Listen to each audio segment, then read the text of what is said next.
Irmãos, graça e paz. Bem-vindos à nossa meditação de hoje, dia 2 de setembro de 2020. O ano caminha para o final, né? Um ano atípico, um ano diferente de todos os outros, né? Eu imagino que a história daqui a 100 anos vai dizer de um tempo em que as pessoas tiveram que se resguardar, tiveram que usar máscaras, tiveram que usar álcool gel, onde a indústria parou, diminuiu a sua produção, comércios fecharam, o mundo parou. O mundo parou. Não é que um país teve um problema e parou, o mundo parou. E a história, né, os livros de história vão registrar isso. Ah, Aliás, eu hoje vejo os livros de história contando da história dos anos 80, né? Quer dizer, nós que vivemos os anos 80, é estranho ouvir falar que isso é a história, né? Mas a história, né, para quem nasceu no ano 2000, 2000 e tanto, né? A década de 80 já está bem longe. E no futuro falarão de nós, falarão do nosso tempo, falarão daquilo que nós estamos vivendo hoje. Nós estamos criando, né, escrevendo uma parte da história. E na mesma velocidade que o mundo caminha, que o ano caminha, né? Passando, hoje é primeira semana de setembro, daqui a pouco nós estamos fechando o ano 2020, graças a Deus por isso. A nossa vida também vai passando. A palavra de Deus nos ensina que a vida ela é como um vapor que existe e depois desaparece. A vida é frágil e a gente vê a fragilidade da vida diante de tantas mortes que este vírus provocou. Então a gente percebe que realmente a vida é frágil. Eu e você, nós temos procurado manter-nos longe desse vírus e, né, graças a Deus, com sucesso. Nós não perdemos nenhum dos nossos, né? Ah, não tivemos pessoas da nossa igreja que tínhamos pessoas que foram infectadas com vírus, isso é verdade, mas ninguém teve problemas com isso. Mas há muitas famílias no mundo perdendo seus parentes com isso, né? Inclusive da nossa igreja nós temos uma irmã que a avó faleceu no Brasil por causa do Covid. É uma coisa trágica, lamentável, é triste, mas nos leva a refletir sobre a nossa vida, nos leva a refletir sobre o que nós estamos fazendo da nossa vida, nos leva a refletir sobre como estamos vivendo. Eu ontem republiquei um post de um pastor, o pastor Cláudio Duarte, que é muito conhecido, eu sei que você conhece, onde ele dizia uma coisa que a gente tem percebido, né, desde o início da pandemia. Ele pregou a mensagem, eles estavam com questão de 2 meses de pandemia à época da mensagem. De lá para cá, o tópico só cresceu, né? Esse tópico fala do afastamento de pessoas, né? Ele disse na mensagem dele que há uma o mundo está fazendo uma seleção natural, né, da igreja, está separando os fracos. E isso nos assusta, né? Isso nos assusta porque, irmãos, a nossa vida caminha para um fechamento, né? Quando a peça teatral termina, as cortinas vêm e se fecham, as cortinas da história da humanidade vão se fechando. Elas podem se fechar de duas maneiras. A primeira maneira ela pode se fechar para mim, ela pode acabar para mim. A minha história termina. E é muito provável que este seja o fim da peça, da encenação da minha vida, não é? E provavelmente da sua também. Ou há um outro espetáculo ainda maior que é a volta do Senhor Jesus Cristo, quando Deus decidir terminar com tudo. Se isso vai se dar na nossa geração, nós não sabemos, só Deus sabe essa data, mas a minha vida vai acabar. Meus anos estão contados, não é? A gente vai descontando os anos que vai vivendo. Cada dia que você vive é menos um dia que você tem para viver e é mais um dia que você está perto do fim. Mas eu estou falando tudo isso para levar você a entender que há uma grande esperança para nós, que a morte para nós ela não é o fim, ela é o começo de algo maravilhoso, ela é o começo de algo novo. Paulo diz que para mim o viver é Cristo, ou seja, a coisa mais importante na vida para mim é Cristo. E o morrer é lucro, é ganho. Se eu morrer, estou no céu, estou no lucro. Paulo estava certo. E a nossa vida precisa caminhar. Quero pensar com você hoje à noite na importância que tem o céu para você, para que você possa dar a devida importância aos céus. Porque, meus irmãos, é fácil a gente se enganar, é fácil a gente achar que somos fortes e, na verdade, nós estamos fracos. Então, nós precisamos nos alimentar diariamente da palavra de Deus. E isso eu repito constantemente na igreja. Da importância de ter uma vida devocional, da importância de se aproximar de Deus. Não sei qual é se você está vivendo um momento agora muito feliz, ou se ou se você está vivendo um momento de muita tristeza, de muita dificuldade. Não importa qual momento você está vivendo, vai passar. O bem vai passar, o mal vai passar. E a vida vai prosseguir. Tudo que a gente planta, a gente colhe aqui. Tudo que a gente faz é aqui. Nós precisamos começar a pensar nas coisas do alto. Eu olho para trás dos meus praticamente 49 anos de vida e vejo os lugares que eu vivi na minha vida, os lugares que eu passei, as situações que eu vivi. Eu vejo como Deus foi me preparando a minha vida inteira para estar dentro desse momento hoje, falando da palavra dele, né? Pregando a palavra dele, sendo usado por ele para isso. E eu vejo o preparo que Deus me deu, né? Desde me tirar de casa muito cedo, tudo isso foi um preparo que Deus foi fazendo para chegar até aqui. E a gente vai vendo, os tempos vão mudando. E a gente vai vendo a palavra de Deus se cumprindo, né? Quando fala de enfermidades, fala de pestes, fala de mortes, fala do esfriamento e do interesse de muita gente pela palavra de Deus, fala da proliferação do pecado, e o pecado está proliferando a cada dia mais, não é? A gente está tendo pouco programa de televisão que dá para ver. A verdade é essa, né? Eu estava conversando com o irmão Erli, o irmão Walter, na igreja no domingo, e a gente estava falando da quantidade de exposição que a gente tem hoje. Você abre um site de notícias, não é um site de notícias, ou um site de esportes, um site de informação. E lá dentro daquele site vai ter pornografia incutida, vai ter pornografia disfarçada. E às vezes o cidadão, distraidamente, vai se alimentando daquilo ali. E atrás dessa cultura vem outras coisas. Nós precisamos nos encher de Deus, nos encher do Espírito Santo, nos encher da palavra de Deus. A vida é feita de hábitos. Nós vamos criando hábitos. Há pessoas que querem academia. Querem porque sabem que é importante. Houve um tempo que eu quis muito, né? Houve um tempo que eu vi que era importante. E houve um tempo que eu decidi ir. Eu não queria, eu não estava afim, não gostava, mas eu ia. E eu fui me forçando a ir. Muitas vezes eu saí daqui de casa, são 7 minutos daqui aí na igreja, a academia está aí do lado da igreja. Eu saí daqui de casa no meu carro, bravo comigo mesmo de estar indo para a academia. Era difícil, eu ia brigando comigo mesmo, mas racionalmente eu sabia que era algo que eu tinha que fazer. Então eu ia bravo, desanimado, com preguiça, chegava lá, dava aquela olhada, respirava o ar da academia, as coisas iam mudando.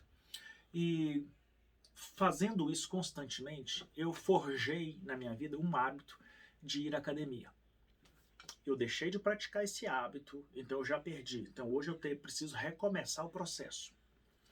Mas o que eu estou querendo dizer é que hábitos são necessários, mas hábitos são difíceis de serem criados. A gente precisa forçar para criar um hábito, principalmente se é um bom hábito. Naturalmente, um mau hábito é fácil de criar. Comer demais, gastar tempo demais na frente da televisão ou distraído com o telefone.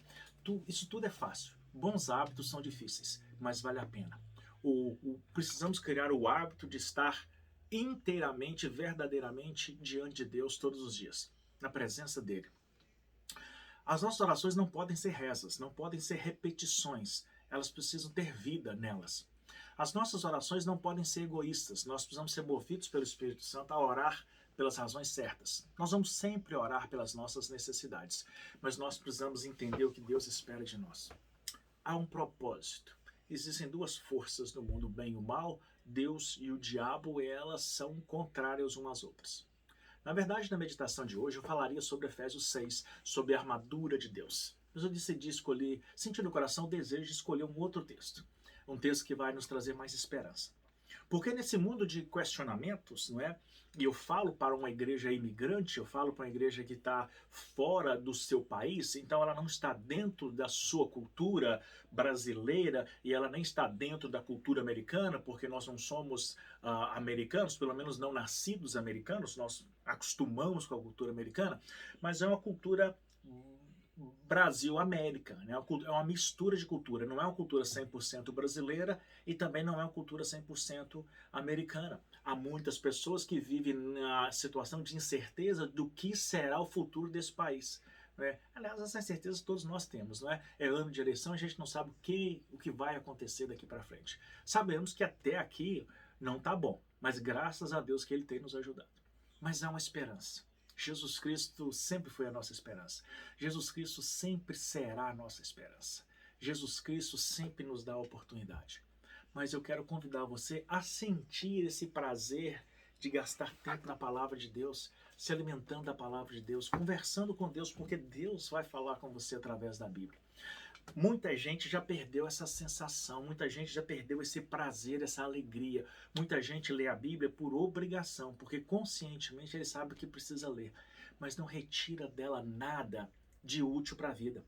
Lê e acha interessante, mas não aplica as verdades da Bíblia na mudança da sua vida.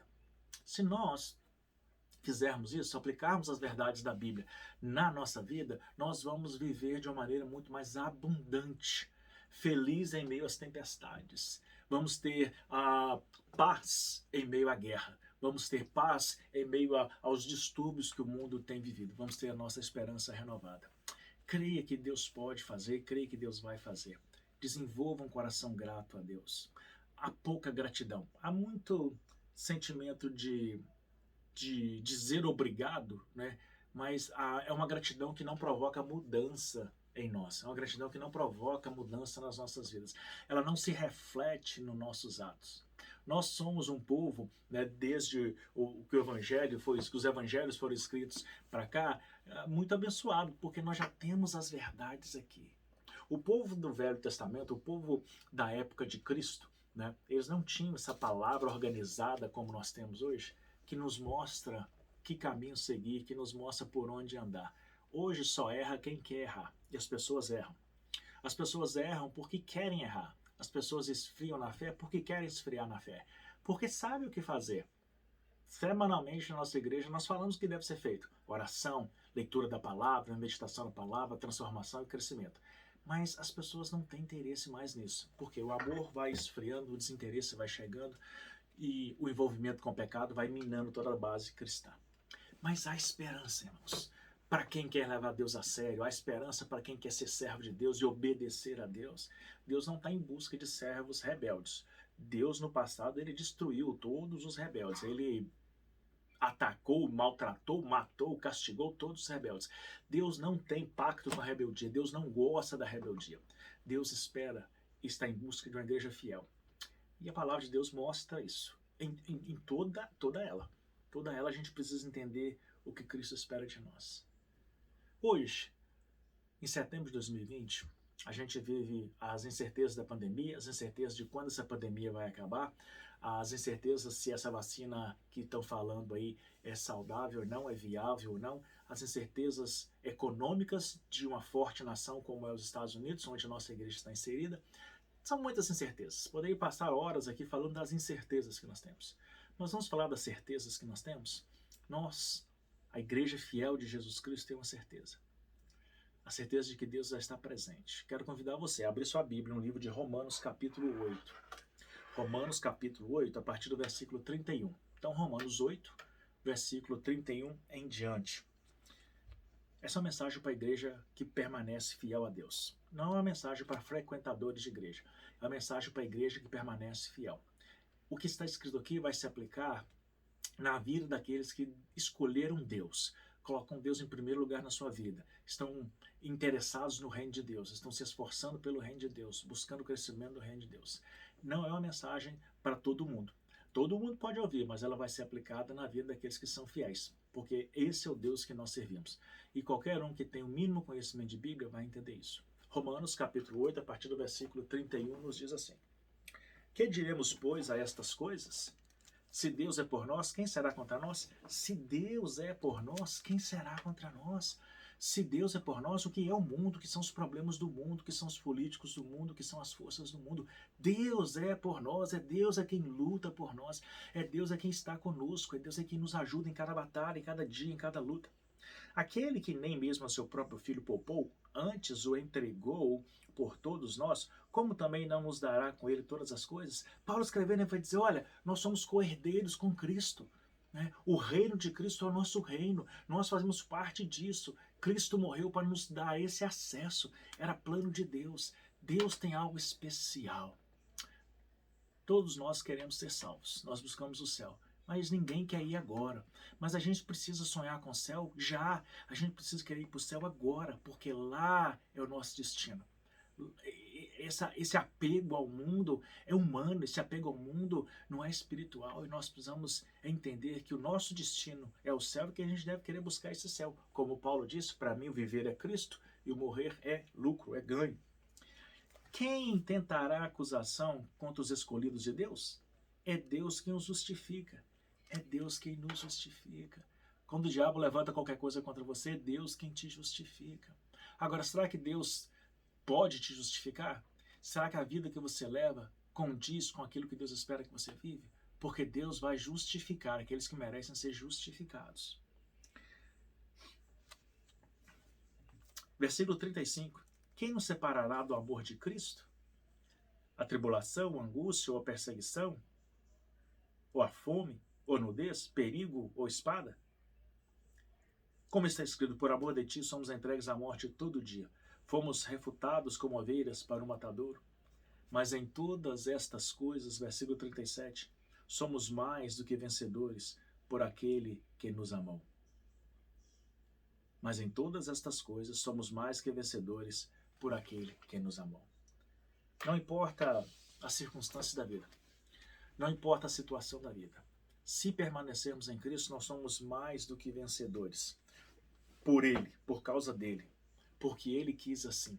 Um pouco adiante aqui no livro de Romanos, lá no capítulo 11, versículo 36, vai dizer que por Ele, para Ele são todas as coisas. Glória, pois, a Ele eternamente. Amém. A palavra de Deus é que nos enriquece, irmãos, e ela nos ensina, e ela nos leva para perto desse Deus. As circunstâncias difíceis da vida vão contribuir para o seu bem-estar. Hoje não dá para ver, mas vão contribuir para o seu bem-estar. A situação difícil, as dificuldades da vida, ela molda o caráter do cristão. Há cristãos que estão nesse processo de pandemia, de dificuldade, de lutas, de batalhas, estão sendo moldados para serem pessoas melhores. E serão. Há outros que não aceitaram o molde. Há outros que não vão querer o molde que Deus tem. Há outros que vão rejeitar esse molde. E Deus vai cuidar de cada um conforme aquilo que cada um tem semeado, não é mesmo? A palavra de Deus também nos diz lá atrás, no versículo 33, quem vai acusar os escolhidos de Deus? É Deus quem os justifica. Deus nos guarda, Deus nos protege. Deus nos ama e envia Jesus Cristo por causa disso. E o capítulo, né, essa parte do capítulo vai fechar dizendo o seguinte: porque estou bem certo de que nem a morte, nem a vida, nem anjos, nem principados, nem as potestades, nem o presente, nem o porvir, nem o futuro, nem altura, nem profundidade, nem alguma outra criatura nos poderá separar do amor de Cristo, do amor de Deus que está em Cristo Jesus, nosso Senhor. Deus ama profundamente. O amor de Deus é incondicional. Deus ama você e Deus quer que você caminhe com Ele. Deus é um Deus presente. Deus é um Deus que está ao nosso lado em todo o tempo, em todas as circunstâncias. Quem nessa vida não passa por lutas? Quem nessa vida não enfrenta problemas? Quem nessa vida não passa por arroxos? Quem nessa vida não passa por apertos, por decepções? Todos passamos por isso. Quem nessa vida não é traído? Jesus Cristo foi traído e nós seguimos Jesus Cristo, nós somos seus representantes aqui. Então é natural que nós sejamos perseguidos, é natural que nós sejamos traídos, é natural que as pessoas nos olhem de maneira torta. Nós vivemos e pregamos e anunciamos e proclamamos o reino de Deus. É normal que o diabo vai levantar pessoas para atingir você, é normal que o diabo vai levantar pessoas lá no seu trabalho, é normal que o diabo vai levantar pessoas na sua moradia, no seu prédio, na região que você mora, em qualquer lugar. O diabo vai levantar pessoas para destruir, para lutar contra o reino de Deus. Nós precisamos escolher as nossas armas. Eu escolho a Cristo. Josué, certa feita, ele fez um convite ao povo, um desafio. Escolhei hoje a quem vocês vão servir. Aos deuses a quem serviram vossos pais ou ao Deus de Israel? E porém eu e minha casa serviremos ao Senhor. Ele faz a sua escolha e ele lança um desafio para o povo. O convite que Josué fez lá atrás para o povo de Israel é o convite que nós temos que fazer hoje. A pergunta para você: quem é que você quer seguir? Quem é que você quer servir? O seu próprio Deus? O seu eu? Você mesmo? Ou você quer servir o Senhor? ou você quer servir a Deus, ou você quer ser servo de Deus, porque nós precisamos escolher. O texto que lemos nos traz muita esperança, sabendo que Deus está presente. É Deus quem luta por nós. Ninguém pode nos acusar. Nem a tribulação, nem nada vai nos separar do amor de Cristo. Em todas as coisas que nós vivemos, nós somos mais do que vencedores por aquele que nos salvou, que é Jesus Cristo. Dias melhores virão para aqueles que permanecerem fiéis. Seja fiel ao Senhor. Confie nele. Viva para ele. Viva dele. Que o propósito da sua vida seja servir a Deus e permita que ele inunde a sua vida com a presença dele. Que ele possa te abençoar. Tenho orado por você para que Deus abra os seus olhos espirituais, para que você seja fortalecido. E você entenda que Deus é um Deus de seriedade. E que Deus entende, conhece e sabe tudo que você vive, tudo que você passa. E que não há justificativa diante de Deus. Nós podemos criar desculpas para o homem, mas jamais desculpas para Deus. A palavra de Deus diz que o homem ele é inexcusável. Ou seja, não tem desculpa para o homem, porque a própria natureza proclama a palavra de Deus. Esse é o Deus que nós servimos. Seja fiel ao Senhor. Abandone o pecado e sirva a Deus. Abandone o seu pecado, desça da arrogância da sua vida. Destrua o pedestal que você criou e se colocou nele. Entenda que Deus que deve ser adorado nas nossas vidas. Sirva a Deus com alegria e Ele te recompensará. Que Ele te abençoe.